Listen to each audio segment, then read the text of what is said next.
Hello friends, welcome to Pandiyanadu சமையல். இன்னைக்கு நம்ம பார்க்க போகிற ரெசிபி என்னன்னு பார்த்தீங்கன்னா, ஒரு சூப்பரான ஸ்பைசியான ஆரா மீன் குழம்பு எப்படி வைக்க போகிறோங்கிறத தான் பார்க்க போகிறோம்.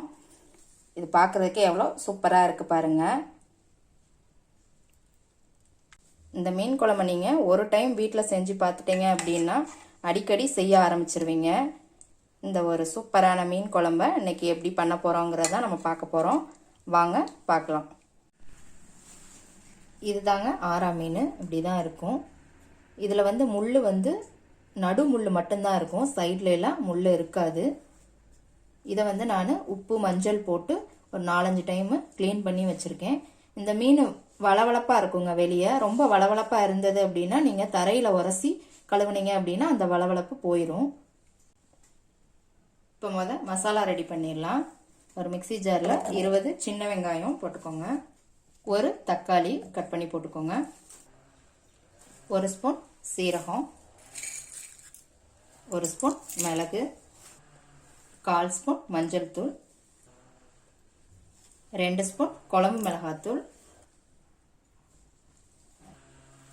1 ஸ்பூன் மல்லித்தூள், 1 ஸ்பூன் தனி மிளகாத்தூள். இதை வந்து நம்ம பச்சையாக தாங்க அரைக்க போகிறோம். இது ஒரு டிஃப்ரெண்ட் டேஸ்ட்டாக இருக்கும். இந்த மாதிரி ட்ரை பண்ணி பாருங்கள். இதை நல்லா இப்போ நைஸாக பேஸ்ட் பண்ணிக்கலாம். இப்போ ஒரு பாத்திரம் வச்சுருக்குறேங்க. அதில் நல்லெண்ணெய் விட்டுக்கோங்க.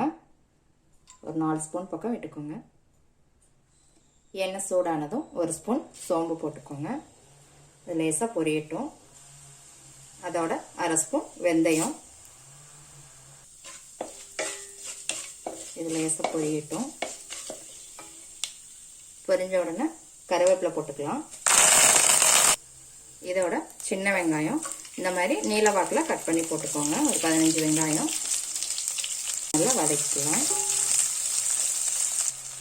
இதோட ஒரு 10 பல் பூண்டு, பச்சை மிளகாய் 2 கீரி போட்டுக்கோங்க. இதையும் நல்லா வதக்கிக்கலாம்.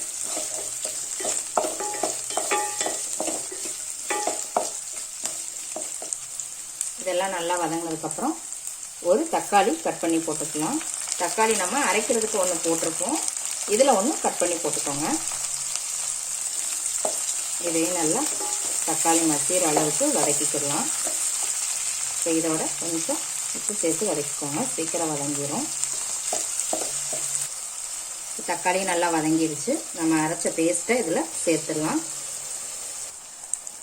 இதையும் நல்லா இந்த எண்ணெயிலே வதக்கிக்கலாம். இதை 1 நிமிஷம் இந்த எண்ணெயிலே நல்லா வதக்கிக்கோங்க. நல்லா வாசம் வரும், அப்போதான் மணமாக இருக்கும். எண்ணெயிலே இந்த மசாலா வதக்கணும் அப்படின்னா நம்ம பச்சையாக வேற அரைச்சிருக்கிறோங்க மசாலா. இந்த மாதிரி எண்ணெயில் வதக்கும் போது அந்த ராஸ்மல் போய் நல்லா மணமாக இருக்கும்.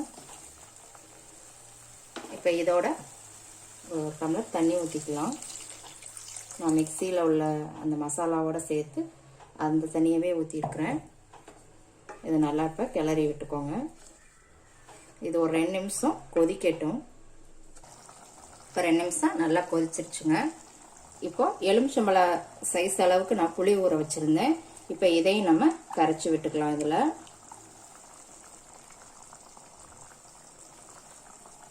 இதை ஊற்றிக்கலாம். நான் இன்னைக்கு வந்து 1 கிலோ மீனுக்கான அளவு தாங்க எல்லாமே போட்டிருக்கிறேன்.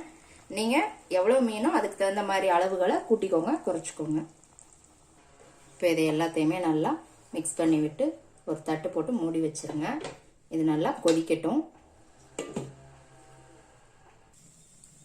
பாருங்க, குழம்பு நல்லா கொதிச்சிருச்சு. இப்போ க்ளீன் பண்ணி வச்ச இந்த மீனை வந்து இதில் போட்டுடலாம். கேஸை சிம்மில் வச்சுக்கோங்க. இப்போ எல்லா மீனையுமே இதில் போட்டாச்சு. லேசாக இந்த மாதிரி மூழ்கிற அளவுக்கு இப்படி கிளறி விட்டுக்கோங்க. கேஸை வந்து இன்னும் மீடியம் ஃப்ளேமில் வச்சுக்கோங்க. மீன் போட்ட உடனே சீக்கிரம் வெந்துடும். உங்களுக்கு ஃபுல் ஃப்ளேமில் வச்சிங்க அப்படின்னா உங்களுக்கு அந்த மீனெல்லாம் கலண்டு விழுந்துடும். ரொம்ப கிளற வேண்டாம். இப்போ ஒரு தட்டு போட்டு மூடி வச்சிடலாம். ஒரு 2 நிமிஷம் கழிச்சு திறந்து பார்க்கலாம்.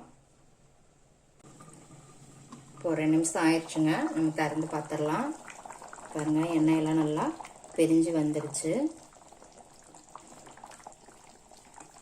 நல்லா லேசாக அந்த மாதிரி கிளறி விட்டுக்கோங்க. ரொம்ப கரண்டி போட்டு கிளற வேண்டாம், மீனெல்லாம் உடஞ்சிரும்.